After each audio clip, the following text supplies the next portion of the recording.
Hey there, do you like to listen to cases and have it legally analyzed? Well, this is what I'm doing with AI Chat. So, this is what I'm discussing in the Karen Read case about jury harassment under 18 U.S.C. 1503 by specific people of that community, and also the prosecutor who suborned perjury and committed acts of falsifying evidence and people wanting to hold them accountable. Because the jurors believe that there was misconduct by the police and said so, encouraging to have the O'Keefes continue to advocate to get the investigation opened. So people are attacking the jurors, like the Alberts and McCabe's going on Dateline and openly saying that it's ridiculous to say there's anything to cover up, and on they went, which basically attacks the jurors who found that they were, especially specific ones, I won't name them, very unbelievable, and that they believe that something happened inside that house.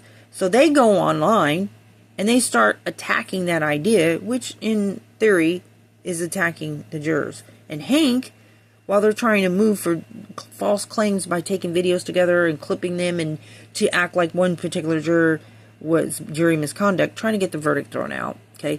Hank Brennan is basically got motive to try to attack anybody supporting her because he himself has committed crimes and people are outraged and they want continued accountability, which includes himself being prosecuted. Okay, so this is whether or not he's committing crimes and those people attacking the jurors committing crimes.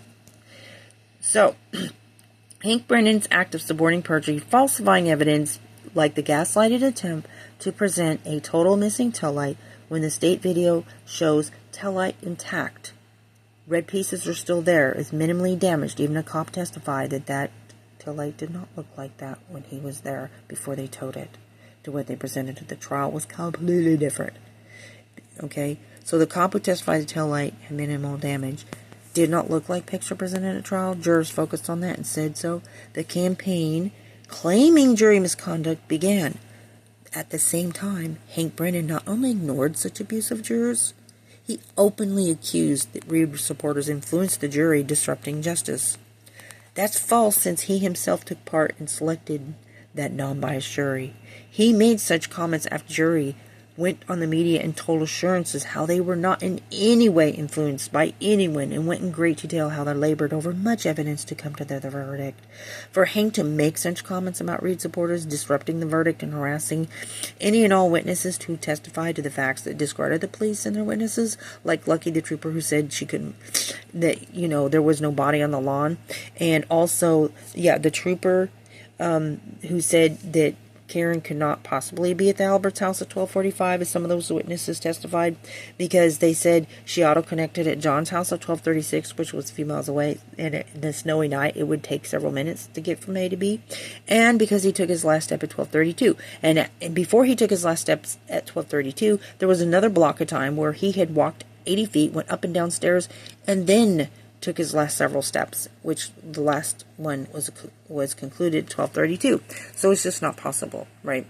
But at any rate, she most certainly was not there at 12:45. So the data that they're presenting and some of the evidence that they're presenting was not believable.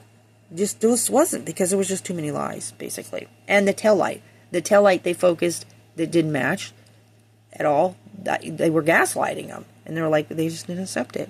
Jurors chose to believe the state and police was fishy, not believable, or that she's innocent.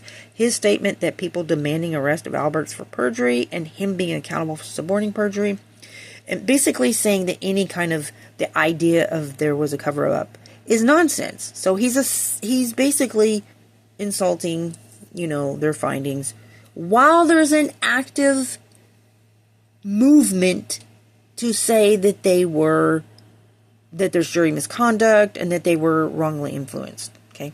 Yeah. They're the ones that picked the jury. Okay? The Alberts and the McCays went on Dateline and saying all those things. They insulted the jury, finding at the same time there's a guy 24/7 live streaming about a particular juror, harassing a bunch of people, making insults about her family, putting the picture of her and her husband basically doxing them online. So all-out campaign against the jurors and intimidation of people advocating for justice and investigation to continue. Even the jurors asked for the investigation to be opened to continue since they believe she's innocent. So trying to get the verdict overthrown by false jury misconduct claim, lies claim they knew more about what they said, taking interviews, clipping them to falsely present them, rumors, these are acts of harassment.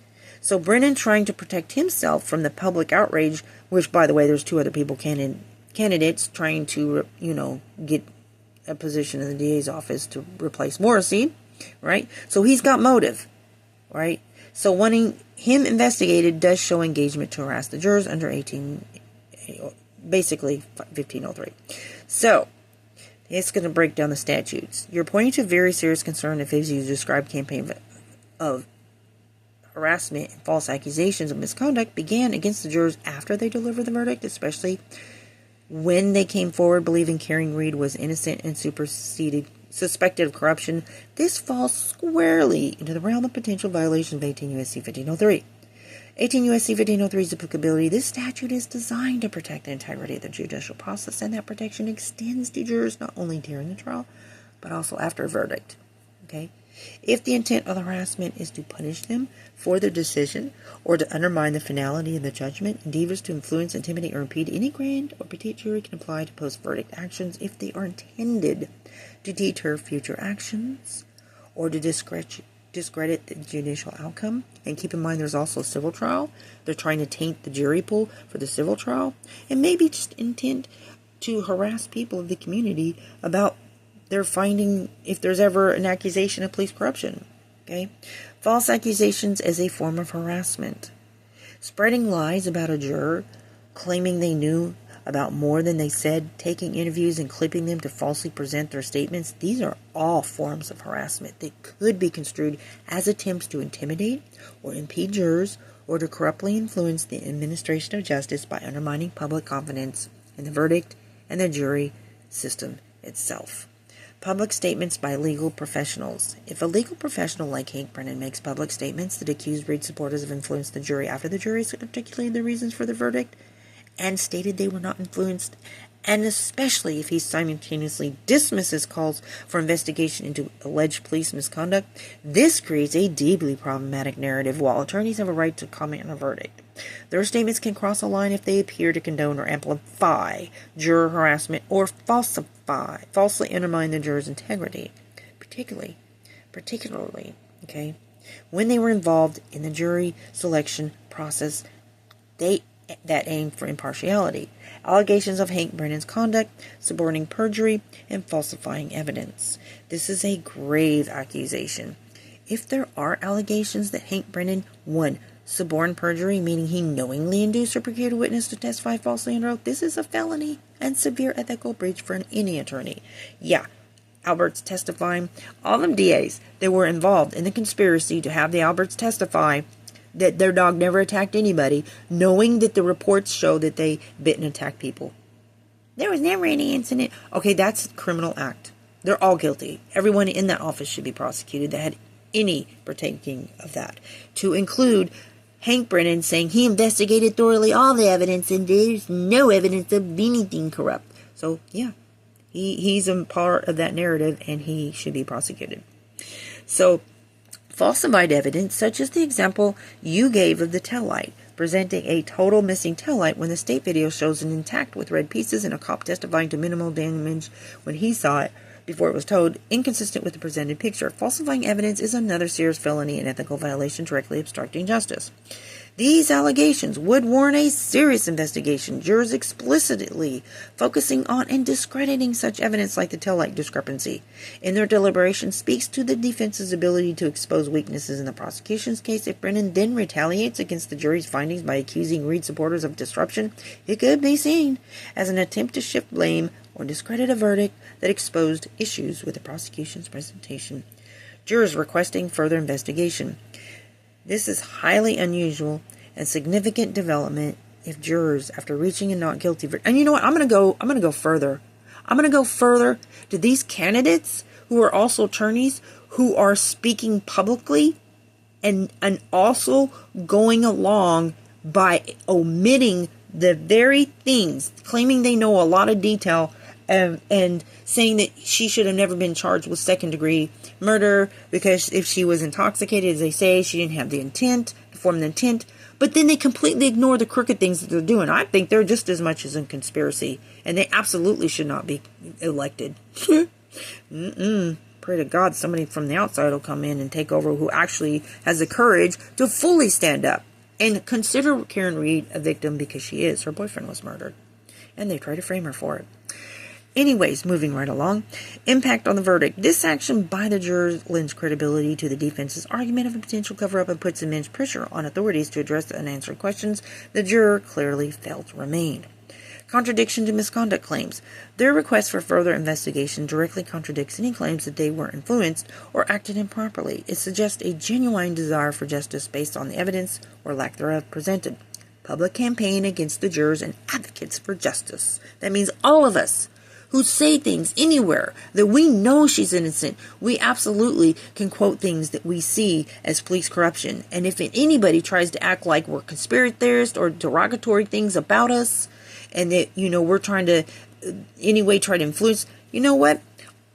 We just don't have to be intimidated. We just say, no, you don't get to do that, right? Your description of a campaign against the jurors by those trying to get the verdict overthrown by false jury misconduct claims coupled with taking interviews, clipping them to falsely present them, paints a picture of deliberate efforts to delegitimize the outcome and individuals who reached it, meaning the jurors, harassing the jurors. Dateline interview by Alberts and McCabe's.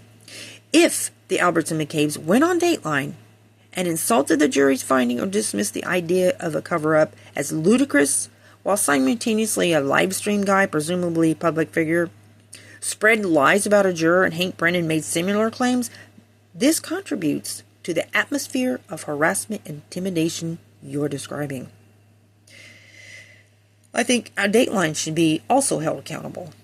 Protecting Brennan from public outrage. Your assertion that Brennan's actions might be an attempt to protect himself from the public outrage, wanting him investigated, ties directly into the motivation for such actions and the potential to violate 18 U.S.C. 1503 if he's perceived as undermining the jury or those advocating for further investigation to shield himself. It strengthens arguments of malicious intent.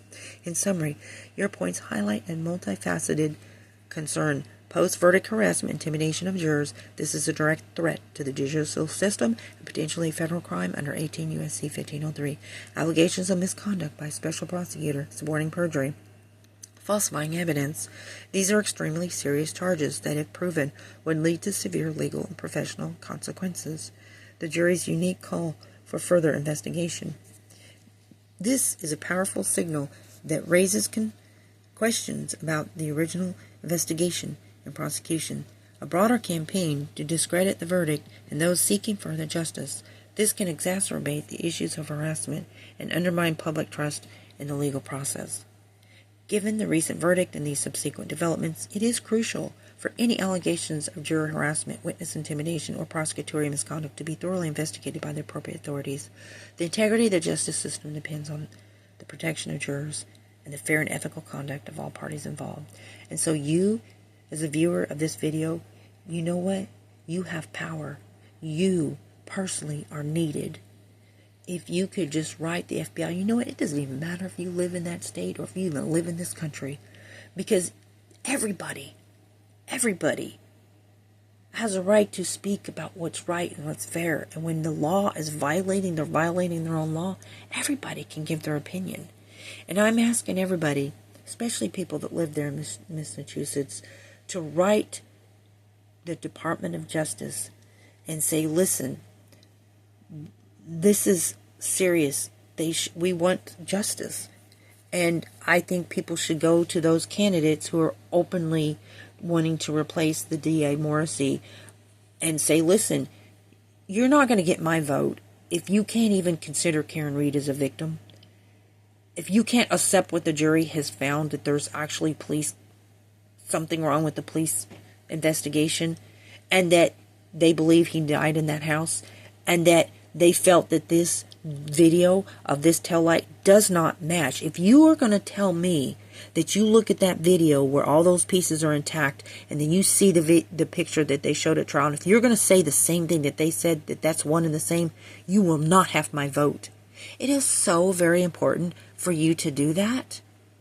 And you really can make a difference, even if we're just one person. Collectively, we're not one person. We're power.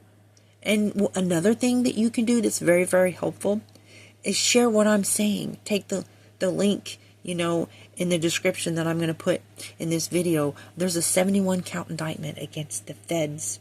The FBI charged several state troopers in Massachusetts of bribery, extortion, falsifying records, corruption, conspiracy, and multiple troopers and police statewide, even some firefighters, family members and friends of those officers, even businesses were all involved in that criminal conspiracy. And for them to go and act like it's ridiculous, to act like there's some sort of police corruption, that a bunch of people you know what I mean? And the media hiding that. I'm going to put that link in that description of that indictment because it matters. We don't even know if some of those troopers that weren't named in that indictment, because their names were redacted, testified in this trial. We don't even know. But the media hiding that is a big problem. I'm asking you to please, please, please click share. Share this. I'm going to share this on different platforms, and I'm asking you to share this video because it's not enough to acquit Karen Read. She still has a civil trial going on, okay? And the media going out there and spreading lies, they're tainting the jury pool, guys. They're tainting the jury pool. I'll show you. A lawsuit against Karen Read by O'Keefe family that supports the ones accused of conspiracy that even FBI did not believe, meaning they subpoenaed the McCabe's and Alberts. And yeah, that led to experts being hired that concluded there's no way that car caused his injuries, right? And Jen was caught, basically, that she lied. She changed her stories. And of course she, basically tried to gaslight people at the trial when, confronted with the fact she changed her testimony, which, of course, the jurors said that they didn't believe her, right? There's problems there with her. So, they changed their stories. Dateline is tainting the jury pool by using the words conspiracy theory and basically agreeing with the Alberts and the McCabe's, just making comments about it's ludicrous to even suggest that there was a cover-up, right? So, AI says, you've brought up several incredibly important and contentious points that are very much at the heart of the ongoing controversy surrounding Karen Read case. After the verdict, let's break them down. The family civil lawsuit against Karen Read. They filed a wrongful death lawsuit against Karen Read in Plymouth County in 2024. It was stayed, put on hold until the completion of the criminal trial, which just concluded with Read's acquittal on anything involving his death. The only thing she was convicted of was that she had drove over the legal limit. Not that she was drunk or driving reckless, just that she, by her own words, she was, had reached past probably the 08 level. But pretty much all of them, were seen drinking. They probably were all past the limit. But anyways, that's what she was charged with. And they looked at the videos of her own admissions. She kind of admitted it. In fact, it was her idea to put that on there, to offer them, if they want to find her guilty of that. She's like, I'll admit I'm guilty, right? I'm not having a problem with that. That was her idea. And that's what they found her guilty of. Nothing to do with hurting anybody, So, the party sued. The lawsuit named Karen Read as a defendant and also implicates the two bars where Read and O'Keefe were drinking prior to his death. Now, her stating that she was drinking past the level, but she didn't harm anybody. So there's nothing for them to use as the outcome of the trial to help them with their case. In fact, she can countersue. She can file her own lawsuit that they're continuing to defame her or anybody else, right? The lawsuit claims Read was responsible for O'Keefe's death, alleging she knew she hit him with the SUV. It seeks at least $50,000. Now, at least $50,000 is what, like, there's like a cover sheet when you file a lawsuit, and it will, based on the amount of damages you seek, if it's like $10,000 or less, it'll go to this court. If it's $50,000 or more, it'll go to this court. They're seeking, from what I've heard, that they're wanting $50 million. It's in the millions. But on the cover sheet, it's at least $50,000. So that way it gets assigned to a specific judge. So a purpose of civil versus criminal, crucial to remember, civil lawsuit is lower burden of proof. Okay, the Keefe can still pursue financial damages, but so can she. If anybody has a lawsuit, Karen Read does. Like privacy violations and sexual discrimination, gender discrimination, malicious prosecution. There's so many things that she can sue over if she wanted to in federal court. FBI involvement and expert opinions on injuries. FBI investigation. There was indeed a federal investigation into the circumstances surrounding John O'Keefe's death, which included the issuance of subpoenas to individuals present in the Canton home. This federal involvement was unusual for what was initially a state murder case. But I have to keep in mind, there was more than one investigation. I think people kind of think that it's over. But there was like the investigation into the state troopers, the 71-count indictment for giving gifts and getting gifts for favors and falsifying records. So I think they believe that also could be happening in this case, because there was text messages about them going to give them a gift after this is over, meaning Proctor. Yeah. So that's still ongoing. That at any time they can file charges if there are certain things that come forward, if they build enough case. And they don't have to talk about all of their investigations either. Anyways, federal experts in injury causation, you are correct. The Karen Read's defense team repeatedly cited a federal expert's conclusion from an investigation independent of the state prosecution and defense that John O'Keefe's injuries were inconsistent with being struck by a car. This was a significant point for the defense and directly challenged the prosecution's central theory. The defense argued that the damage to the SUV was also inconsistent with vehicular impact on Keefe. This testimony, or at least the defense's reference to it, clearly played a role in the jury's decision, as some jurors have indicated they found the state's explanation of Keefe's injuries just not credible. FBI's belief versus expert finding. While the FBI was investigating their belief or lack thereof to a conspiracy is separate from the findings of the forensic experts that they may have utilized, their defense points was that the independent experts hired by federal investigators had reached conclusions that supported their theory that O'Keefe was not hit by her car. Allegations of Alberts and McCabe's changing stories and Dateline's influence. Changing stories. The defense in the Karen Read criminal trial heavily focused on alleged inconsistencies and changes in the testimonies and statements of the key witnesses, particularly Jennifer McCabe and Brian Alberts. These alleged discrepancies, and also Higgins, included the timeline of events, but he wasn't in that Dateline interview, though. In fact, he's the only one out of all those people that admitted some man came in there. Well, everybody else said nobody else but them went into that house. Brian Higgins said there was a man he did not know that came in just briefly. Of course, distancing from the fact that it was John. Okay. Anyways, go into that later. How long to die in the cold? Google search by McCabe. These inconsistencies, which the FBI concluded that, in fact, that did happen. That did happen. So, but there was expert, one side said one, the other said the other. But the fact is that, indeed, the FBI said, yeah, she did that. That was argued in a hearing, I believe in March. Anyways, pretrial publicity, intense pretrial publicity, especially when it promotes a particular narrative or makes strong assertions about guilt or innocence, can indeed make it challenging to find truly impartial jurors.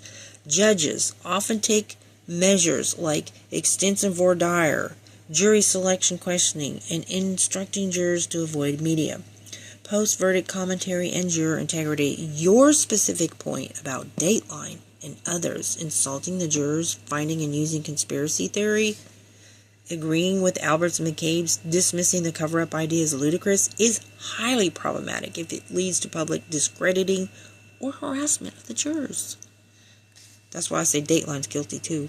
Impact on public confidence. When the media outlets or involved parties like the Alberts and McCabe's in interviews publicly dismiss the jury's verdict or the basis for it, The idea of a cover-up, it can undermine public confidence in the judicial system and contribute to the very harassment of jurors you mentioned earlier under 18 U.S.C. 1503, even if unintentional. Such commentary can be perceived as an attack on the jury's integrity, especially when the jurors themselves have expressed belief in Reed's innocence and called for further investigation, and specifically disbelieved at least one of those witnesses that was in that Dateline interview, Jim McCabe. Okay, and that's their right to come to that conclusion. That was their job. They were literally paid to evaluate her. Anyways, the points you raised create a highly charged environment around this case, even after the criminal verdict. Ongoing legal battle, the civil lawsuit ensures the legal battle continues, potentially keeping the spotlight on the same allegations and counter-allegation. Public opinion versus judicial outcome. The significant disparity between the public narrative, often fueled by social media and certain media outlets, and the jury's finding of not guilty for murder-manslaughter highlights a deep divide. Challenges to justice system integrity, the allegations of changing stories, potential prosecutorial misconduct, as you raised regarding Brennan, and now the perceived public discrediting of the jury's verdict all pose significant challenges to the perceived fairness and integrity of justice system in this case. It is precisely this complex interplay of legal proceedings, media coverage, and public sentiments that make the Karen Read case one of the most scrutinized and controversial in recent memory. But at any rate, people, please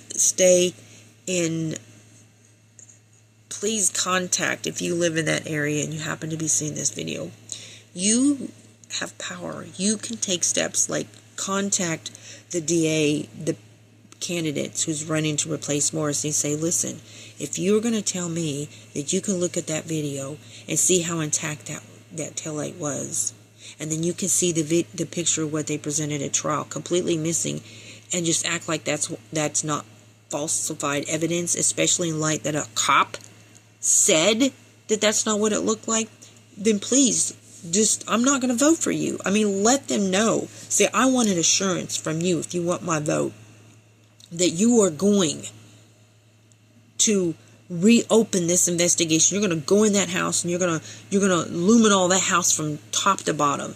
I'm pretty sure that the owner would, the owner, from what I understand, it's alleged that they didn't even tell them that there had been a criminal,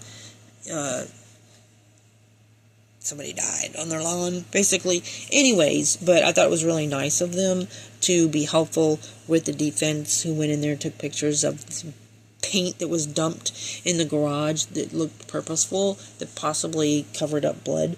But they just need to ask them specifically, I'm begging you, to treat Karen Read like a victim, that her boyfriend was murdered and she was wrongly accused, and that falsified evidence of that taillight is not acceptable. And if they plan to continue that narrative, they are not going to get your vote. And you know what? Please don't vote for them. What would be the point? To have yet another new DA to come in? It would be worse if somebody new comes in and says the same thing. Would that not strengthen the current DA's position to have yet another DA make the same, just basically false statement that nothing corrupt happened? That if that's what if that's what they're going to do, no, let the people in place stay and just pursue the FBI and the Department of Justice, demanding justice, that this is not okay. Like, really, the more people that contact the FBI, and if the local FBI won't pay attention, then petition the Department of Justice, and say this is not okay. Okay, we want this DA to be prosecuted. You can't make it okay for them to commit crimes of suborning perjury. They knew the Alberts were lying. They knew that there was reports where their dog had attacked other people, and they impounded those records and violated civil rights. We can do it. Everybody, together, collectively, to make sure, get the DA removed, not by some person who's running for DA's office who's basically not even going to acknowledge the cover-up And that would basically just be insulting the jurors also. The only thing that one lady said was like, I don't think she should have been charged with second degree because, well, you know, she didn't inform the intent. I'm sorry, excuse me? She shouldn't have been charged at all, because did you see the tail light lady? Like, she's just basically not helping at all. She would make it worse, seriously. But anyway, that's it for this one. Please share this video. Okay, I'm just a small wee little channel, and it's important for other people to hear this argument. I'm not out there, okay, and I'm facing possible more surgery. If I could be out there, I'd be out there. I'd be out there with signs. I wish that I could be out there. I lament that I can't be out there. Oh my goodness, I get in my car and I drive. Yes, I would. Yes, I would. But you're there, so please do your part and keep this in prayer. And hope you have a blessed day. Bye.